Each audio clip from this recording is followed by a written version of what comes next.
नमस्कार विद्यार्थियों। शिक्षा जगत की जब हम बात करते हैं तो शिक्षा देने वाला और शिक्षा लेने वाला दोनों ही आपस में बहुत ही महत्वपूर्ण रोल प्ले करते हैं। शिक्षा देने वाला भी उतना ही इम्पोर्टेंट होता है जितना कि शिक्षा ग्रहण करने वाला उतना इम्पोर्टेंट होता है। शिक्षण और अधिगम होता क्या है, यही हमारा आज का टॉपिक है। इसके अंदर क्या क्या रूल्स आते हैं, उसके अंदर क्या क्या चरण आते हैं, इसके बारे में हम जानकारी प्राप्त करते हैं। सबसे पहले हम देखते हैं कि अधिगम होता क्या है। सीखने के फलस्वरूप, सीखना मतलब किसी भी चीज को आप सीख सकते हैं, हम किसी एक पर्टिकुलर चीज की बात नहीं कर रहे हैं। सीखने के फलस्वरूप व्यवहार में जो परिवर्तन आता है हम उसे अधिगम कहते हैं। ऐसा डेफिनेशन दी गई थी गिलफोर्ड के द्वारा। ठीक है, कुछ भी चीज हम सीखते हैं, अब हम जब हम सीखने की बात करते हैं तो हम पॉजिटिव पॉइंट भी सीख सकते हैं, हम नेगेटिव पॉइंट भी सीख सकते हैं। ठीक है, उस सीखने के पश्चात जो हमारे व्यवहार में परिवर्तन आता है उस परिवर्तन को अधिगम कहा जाता है। यह हमारे जीवन का एक महत्वपूर्ण रोल प्ले करता है कि हमारा जीवन किस डायरेक्शन में जाएगा। हम पॉजिटिव अगर हम चीज़ें सीखते हैं तो निश्चित रूप से हम एक ऊंचाई पे पहुंच जाते हैं। किसी भी चीज़ की नेगेटिव बातें देखी जाती है तो हमारी जो जीवन का स्तर है, रहने करने का, बोलने करने का, वह तरीका निम्न होता जाता है। परंतु सीखने के कुछ भी आप चीज़ सीखो, चाहे आप अच्छी चीज सीखे चाहे बुरी चीज सीखें, यह निश्चित होता है सीखने के पश्चात हमारा व्यवहार में परिवर्तन आता ही आता है। अब हम बात करते हैं प्रसार शिक्षा की। जब हम प्रसार शिक्षा की बात करते हैं तो शिक्षा देने वाला कौन होता है, प्रसारकर्ता। शिक्षा लेने वाला कौन होता है, जो ग्रामीण वहां पर रह रहे होते हैं, जो स्थानीय लोग रह रहे होते हैं, वह शिक्षा लेते हैं। प्रसार कार्यकर्ता जो होता है, प्रसार कार्यकर्ता नई टेक्नोलॉजी के बारे में बताता है, नए इक्विपमेंट्स के बारे में बताता है, नई शिक्षण विधियों के बारे में जानकारी देता है, अलग अलग इन शिक्षण विधियों के बारे में जानकारी देता है। वह जो किसान वर्ग होता है या जो वहाँ का लोकल स्थानीय ग्रुप होता है वो उस चीज़ को सीखता है। सीखने के पश्चात वो अपने जीवन में फॉलो करता है और उनका जो व्यवहार में परिवर्तन आता है वह ही अधिगम कहलाता है। एग्जाम्पल हम लेते हैं, दूध दुहाने की मशीन आ गई। दूध को जब गाय से निकाला जाता है उसकी एक मशीन भी आती है और एक हाथ से भी दूध निकाला जा सकता है। अब प्रसार कार्यकर्ता ने क्या करा, उसको सिखा दिया। मशीन है, मशीन के द्वारा उसको सिखा दिया।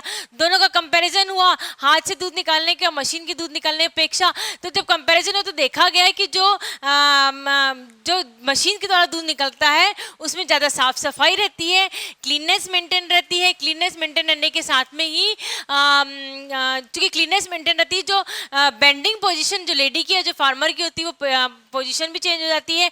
वह ज़्यादा लंबे समय तक उकड़ू बैठने की आवश्यकता नहीं होती है, इससे शारीरिक थकावट कम होती है। वह सीखा, उसने मशीन का उपयोग किया और बचा हुआ समय उसने किसी और क्रियाकलाप जो उसके उपयोगी होता है उसके अंदर उपयोग में लिया। ठीक है, यह अधिगम हुआ, यह सीखा गया। क्या सीखा गया, दूध निकालने की मशीन से दूध निकालना सीखा गया और उस प्रक्रिया के साथ में जो समय बचा वह उस समय का व्यवहार में किस तरह से उपयोग में लाया गया, उसको किसी और क्रियाकलाप में उपयोग में लाया गया। सीखने की प्रक्रिया मेरे ख्याल से आपको समझ में आ गई होगी। अब सीखने के कुछ नियम होते हैं, अधिगम के कुछ नियम होते हैं, इसके बारे में हम देखते हैं। फर्स्ट नियम होता है तत्परता का नियम। तत्परता का नियम, सीखने वाला कितना तत्पर है। रिपीट कर देती हूँ मैं, सीखने वाला शिक्षा ग्रहण करने के लिए कितना तत्पर है, कितना उत्सुक है। जितना सीखने वाला तत्पर और उत्सुक होता है उतनी ही अच्छी तरीके से, उतनी ही जल्दी से, उतनी ही कार्य कुशलता पूर्वक शिक्षा ग्रहण की जा सकती है। यानी कि ये डिपेंड करता है शिक्षार्थी के ऊपर, शिक्षार्थी उस चीज को सीखने के लिए कितना उत्सुक है, कितना उसका मन लग रहा है। आप एग्जाम्पल ले लीजिए, अपना ही एग्जाम्पल ले लीजिए। आपका कई बार क्या होता है, पढ़ने में मन नहीं लगता तो आप किताब लेके चाहे 4 घंटे बैठे रहें, आप किसी भी चीज़ को सीख नहीं पाएंगे। वहीं अगर आपको लग जाएगा नहीं अब मेरे एग्जाम्स आने वाले हैं, मुझे इस चीज़ को सीखना है, तो वही चीज़ जो आप 4 दिन में नहीं सीख पा रहे थे आप 1 घंटे में सीख जाते हैं। यानी आप उस चीज़ को सीखने के लिए तत्पर होते हैं। शिक्षार्थी, शिक्षा ग्रहण करने वाला किसी भी चीज़ को सीखने के लिए कितना तत्पर होता है, जितना तत्पर होता है उतनी अच्छी तरीके से शिक्षा ली जा सकती है। अभ्यास का नियम, अभ्यास के नियम में सीख तो लिया आपने, ठीक है, परंतु आपने उसका अभ्यास नहीं करा। अभ्यास किसी भी चीज का करने से उसमें कुशलता आती है। प्रैक्टिस मीन्स मैन परफेक्ट, वह चीज परफेक्ट हो जाती है। कोई भी आप एग्जाम्पल ले लीजिए, यदि हम आपको कहें कि आप वर्णमाला बोलिए हिंदी की, तो निश्चित रूप से काफी सारे बच्चे नहीं बोल पाएंगे। क्यों? क्योंकि हमने उसका अभ्यास, जब हम छोटे थे तभी हमने उसका अभ्यास करना छोड़ दिया, तो हमने वर्णमाला नहीं आती है। जो आप पढ़ रहे होते हैं, जो लेटेस्ट जो आप पढ़ रहे होते हैं, आप उसको सीख लिया आपने, परंतु अगर आपने उसका अभ्यास नहीं किया तो निश्चित रूप से आप उस चीज को भूल जाएंगे। कोई भी आप रेसिपी का एग्जांपल ले लीजिए, अगर आपने यहाँ तक कि आपने अगर चपाती बना रहे हैं और चपाती बनाना कुछ समय तक नहीं बनाएंगे तो आप उस चीज को भूल जाते हैं किस तरीके से आपने चपाती बनाई थी। ठीक है, तो कोई भी चीज आप सीखते हैं, आप में व्यवहार में परिवर्तन लेके आना चाहते हैं, तो निश्चित रूप से उसका अभ्यास करना आपके लिए आवश्यक होता है। यह बात शिक्षार्थी पे लागू होती है, शिक्षक पे लागू नहीं होती है, क्योंकि शिक्षार्थी शिक्षा ले रहा होता है, उसको सीखना होता है। चूंकि उसको सीखना होता है, इसलिए उसको निरंतर लगातार अभ्यास करना बहुत आवश्यक होता है। नेक्स्ट है प्रभाव का नियम। प्रभाव का नियम ये बताता है कि आप उस चीज से कितने प्रभावित होते हैं, आपको उस कार्य करने में कितनी संतुष्टि होती है।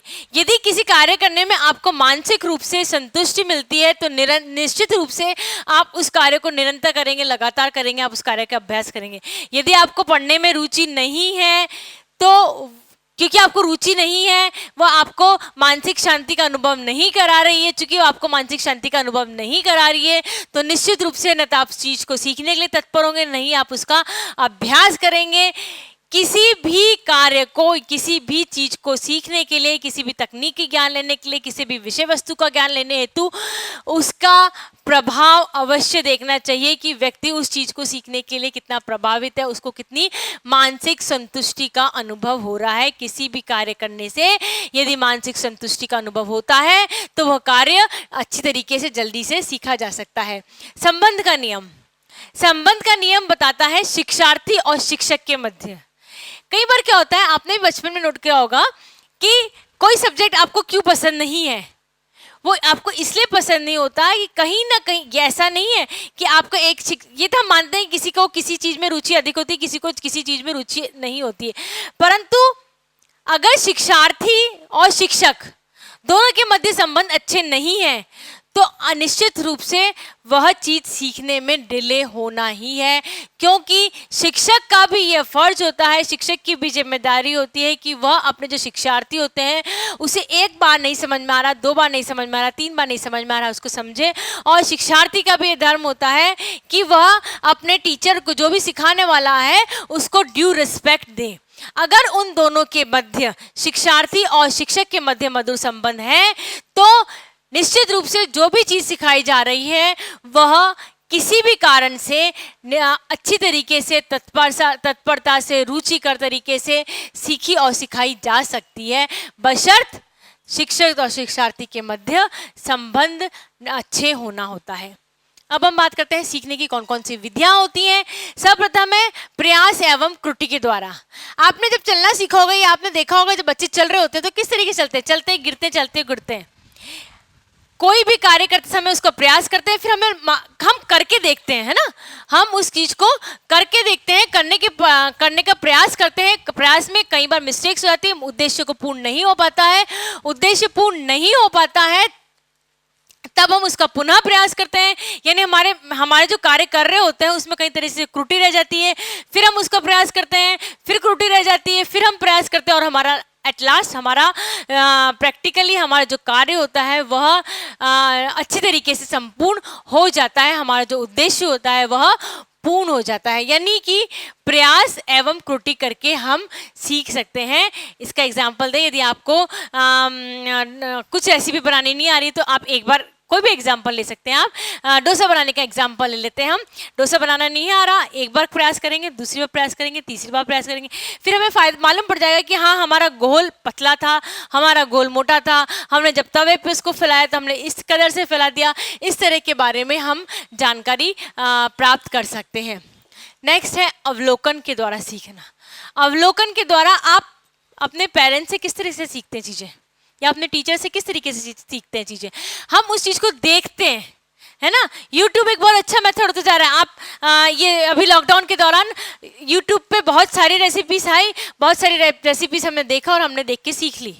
सबसे बढ़िया एग्जाम्पल है, हम देख के उसको सीख लेते हैं।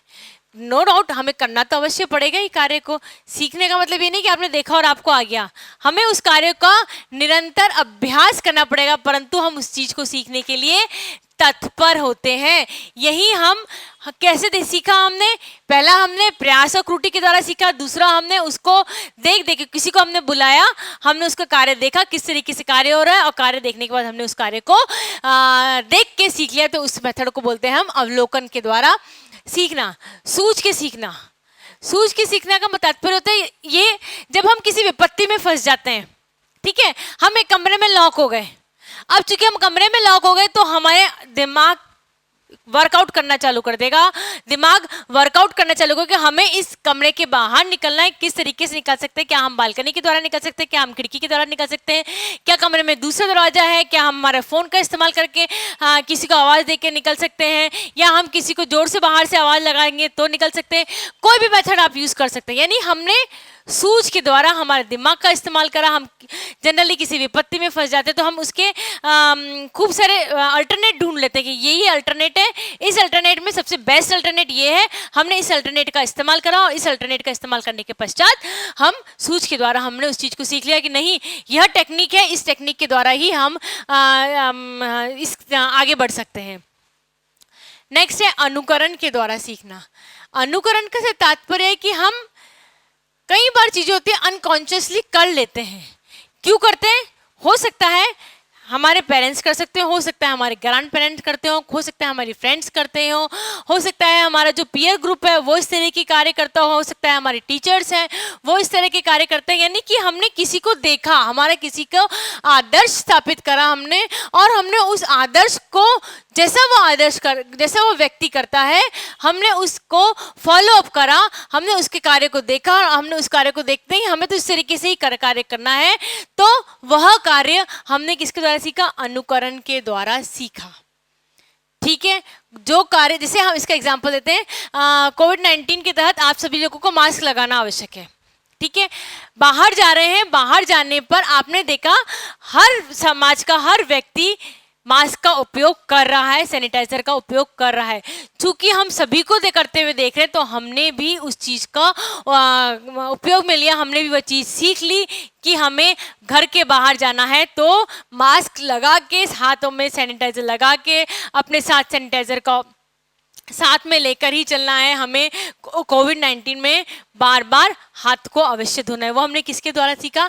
हमने यह अनुकरण देखा कि हमारे घर के बड़े हैं, हमारे जो समाज के व्यक्ति हैं, यही करें, या हमारे जो भी आदर्श हैं वह इस चीज़ को फॉलो अप कर रहे हैं तो हमने भी इस चीज़ को फॉलो अप करा। तो ये मेथड्स होते हैं सीखने के। अब अधिगम के कुछ सिद्धांतों के बारे में हम चर्चा करते हैं। अधिगम का पहला सिद्धांत है कि आवश्यकताओं की पूर्ति होती है इसके द्वारा। आवश्यकताओं की पूर्ति कैसे होती है? इसके द्वारा हम उस चीज को सीखते हैं। रिमेंबर इट, मैं वापस रिपीट कर देती हूँ, हम उन्हीं चीजों को सीखते हैं, उन्हीं चीजों की तरफ आकर्षित होते हैं सीखने के लिए जिससे हमारी आवश्यकताओं की पूर्ति होती है। जिससे हमारी आवश्यकताओं की पूर्ति नहीं होती है, जो हमारे किसी भी कार्य के योग्य नहीं होते हैं, हम उसे सीखने की, सुनने की कोशिश नहीं करते हैं। क्या यूट्यूब पे केवल रेसिपीज आ रही हैं? नहीं। क्या YouTube पे मैथमेटिक्स के सवाल आ रहे हैं? बिल्कुल आ रहे हैं। क्या आपने YouTube पे मैथमेटिक्स के सवाल देखने की कोशिश करी? नहीं। क्या आपने किस तरीके से किसान खेत जोतता है इस तरह देखने की कोशिश करी? नहीं। क्या दूध किस तरीके से निकाला जा सकता है गाय का, ये आपने देखने की कोशिश करी? नहीं। कृषि के नए नए उपकरण देखने की कोशिश करी? नहीं। वह क्यों नहीं करी आपने? क्योंकि हमारी आवश्यकता ही नहीं है। हाँ, हमने यह देखने की कोशिश अवश्य करेंगे कि होम साइंस के कौन कौन से मटीरियल्स अवेलेबल हैं मार्केट में, या यूट्यूब पे कौन कौन से होम साइंस के मटीरियल्स अवेलेबल हैं जिसके द्वारा हम चीज़ें सीख सकते हैं। ठीक है, तो क्योंकि हमारी आवश्यकता क्या है कि हमें होम साइंस का सब्जेक्ट पढ़ना है। हमारी आवश्यकताओं की जो पूर्ति होती है हम उस चीज को ही सीखने का प्रयास करते हैं। नेक्स्ट है सीखना अर्थपूर्ण होना चाहिए। कोई भी चीज़ सीखते हैं उसका कोई निश्चित लॉजिक होना आवश्यक होता है। उसका अगर लॉजिक नहीं होगा, उसका कोई अर्थ नहीं होगा, तो सीखना निश्चित रूप से व्यर्थ ही जाता है। कोई भी चीज़ अगर सीखी जाती है तो उसका कोई ना कोई अर्थ होना चाहिए। सीखने की प्रक्रिया प्रभावशाली होनी चाहिए। नो डाउट, जो सिखा रहा है और जो सीख रहा है, दोनों को अपना प्रभावशाली व्यक्तित्व रखना चाहिए। सीखना और सिखाने की जो प्रक्रिया होती है वह तब अच्छी तरीके से पूर्ण हो पाती है जबकि सीखने की जो प्रक्रिया होती है वह प्रभावशाली तरीके से ली जाती है और दी जाती है, तभी वह अच्छी तरीके से पूर्ण होती है। नेक्स्ट है, सीखने का क्रम और समय सही होना चाहिए। ज्ञान और दान निश्चित रूप से सही समय पर ही देना चाहिए। यदि सही क्रम में और सही समय पर, क्रम का भी ध्यान रखना चाहिए। यदि आपको वर्णमाला के ज्ञान नहीं है तो आप शब्द को और वाक्यों को किस तरीके से ज्ञान ले सकते हैं? बिल्कुल नहीं ले सकते। तो निश्चित जो क्रम होता है उस क्रम में ही शिक्षा देनी चाहिए। आप देखिए, सबसे पहले बच्चों को क्या सिखाया जाता है? नंबरिंग सिखाई जाती है, सिंगल नंबर सिखाए जाते हैं, डबल नंबर सिखाए जाते हैं। नंबर सिखाने के बाद में उसको सिंगल नंबर का एडिशन सिखाया जाता है क्योंकि एडिशन इजी होता है। एडिशन के बाद उसको सब्सट्रैक्शन सिखाया जाता है, सब्सट्रैक्शन के बाद में उसको मल्टीप्लिकेशन सिखाया जाता है, लास्ट में उसको डिवीजन सिखाया जाता है। लास्ट में उसको डिवीजन क्यों सिखाया जाता है? वो इसलिए सिखाया जाता है डिवीजन लास्ट में उसको, क्योंकि वो सबसे कठिन कार्य होता है।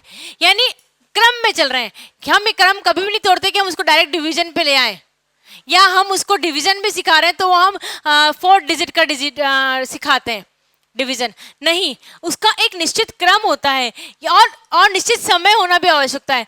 डिवीजन कौन सी क्लास में आता है? मेरे ख्याल से सेकंड क्लास में आता है ना। सेकंड क्लास में आने का मतलब क्या है कि बच्चा इस लायक हो जाता है कि वह उसको सीखने के लिए तत्पर होता है। सेम हम बड़ों के साथ में या हम प्रसार कार्यकर्ता के साथ में भी रूल लागू कर सकते हैं कि जब आपको बुआई सिखानी है तो बुआई का जब समय होता है, जब बुआई होती है साल में 2 बार 3 बार, जब भी उस क्षेत्र में बुआई होती है उस समय पर ही सिखाई जाए। जब फसल कट रही होती है उस समय अगर बुआई की बात करी जाएगी तो कोई भी जना उसको नहीं सीखेगा। तो उसका एक निश्चित क्रम होता है। क्रम में पहले किसकी बारे में बात करेंगे? हम प्रसार कार्यकर्ता की बात करते हैं, हम प्रसार शिक्षा की बात करते हैं। तो खेतों में हम पहले बुआई की बात करेंगे, बुआई के बाद में फिर हम जो फसल में जो खरपतवार आ रही है उसको निकालने की बात करेंगे, पानी देने की बात करेंगे, सिंचाई की बात करेंगे, लास्ट में हम फसल की कटाई की बात करेंगे। कभी भी हम शुरुआत फसल की कटाई से नहीं करते हैं, ठीक है? तो एक उसका निश्चित क्रम होता है और निश्चित समय होता है कि इस समय बुआई इस तरीके से की जाती है। नेक्स्ट है, अधिगम की जो क्रिया होती है वो जीवंत एवं प्रभावशाली होती है। जब भी अधिगम होता है निश्चित रूप से यदि एक पर्टिकुलर क्रम में किया जाता है तब ही, और वो लाइवली दिखाया जाता है। कई बार होता है ना, अगर हम आपको वीडियोस दिखाएं और वीडियोस में हम पिक्चर के रूप में दिखाते हैं तो आपको ज़्यादा अच्छे तरीके से समझ में आ जाता है। यही अगर हम बोलते जाएं कोई क्रियाकलाप उसके अंदर बीच में नहीं रखेंगे तो शायद समझ में कम आता है। तो यदि लर्निंग की जो प्रोसेस होती है वो जीवंत हो, अगर उसमें जीवन हो तो निश्चित रूप से, जीवन का मतलब होता है कि 2 वे प्रोसेस भी हो सकता है। जीवन का मतलब होता है कोई अलग अलग टीचिंग मेथड्स का उपयोग भी करके दिखाया जा सकता है। जीवंत का मतलब होता है कि बच्चों के द्वारा उसको बोला भी जा सकता है, सिखाया भी जा सकता है, या उसको ट्रेनिंग भी दी जा सकती है। इस तरीके से अलग अलग तरीके से उसको प्रभावशाली बनाया जा सकता है। जितना जीवंत होगा लर्निंग का प्रोसेस उतना अच्छी तरीके से लर्निंग की जाएगी। शिक्षार्थी की प्रगति पर सीखने का प्रभाव पड़ता है, बिल्कुल प्रभाव पड़ता है। यदि आपके किसी भी सब्जेक्ट में नंबर कम आ जाएंगे तो निश्चित रूप से आपको वो सब्जेक्ट थोड़ा सा बुरा सा लगने लग जाएगा। मैंने तो इतना अच्छा पढ़ा था, मुझे उस सब्जेक्ट में नंबर कम आ गए। यानी कहने का तात्पर्य है जो शिक्षार्थी होता है उसकी जो प्रगति होती है, अगर प्रगति में थोड़ा बहुत भी गिरावट आ जाती है तो जो अधिगम का जो नियम कहता है कि उसका जो सीखने की प्रक्रिया होगी वो उसमें भी गिरावट आएगी। यदि प्रगति अच्छी रहेगी तो निश्चित रूप से जो उसकी जो सीखने की प्रक्रिया है, उसकी जो गति है वह भी ऊपर की तरफ बढ़ती जाएगी। नेक्स्ट है सीखने की क्रिया में विभिन्नता होती है, ये नहीं कि हम एक ही मेथड से सीखें या एक ही मेथड से सिखाएं। प्रसार शिक्षा की जब हम बात करते हैं, प्रसार शिक्षा के तहत हमें विभिन्न मेथड्स का, विभिन्न पद्धतियों का इस्तेमाल करना चाहिए। हम भी क्लासरूम इस तरीके से इस्तेमाल करते हैं, हम विभिन्न मेथड्स का इस्तेमाल करते हैं। हम आपको यूट्यूब पे भी बता सकते हैं, हम आपको चार्ट, पोस्टर, लीफलेट, फोल्डर इसके द्वारा भी निश्चित रूप से बता सकते हैं। आपके द्वारा क्वेश्चन आंसर प्रेजेंटेशन दे के भी दिखा सकते हैं, पीपीटी प्रेजेंटेशन के द्वारा भी दिखा सकते हैं। और जितना डिफरेंट मेथड यूज होगा उतना ज़्यादा जो शिक्षार्थी होता है वो उसको सीखने के लिए रुचिकर हो जाता है, वो उसको सीखने के लिए उसमें इंटरेस्ट डेवलप हो जाता है। तो जो सीखने की प्रक्रिया होती है उसमें विभिन्नता होना आवश्यक होता है। साथ ही ये तो हमने बताया कि सीखने के मेथड्स अलग अलग होते हैं, साथ में यह भी होना चाहिए कि जो एक ही पर्टिकुलर चीज़ नहीं सिखानी चाहिए, चीज़ें विभिन्न होनी चाहिए सिखाने के लिए। आपके पास ये नहीं कि आप एक ही चीज़ सिखा रहे हैं तो वो थोड़ी सी बोरिंग सी हो जाती है, इसीलिए आप अलग अलग 3 तरह के सब्जेक्ट लेते हैं, क्योंकि आप एक ही चीज़ सीखते जाएंगे तो आप थोड़े से परेशान हो जाएंगे।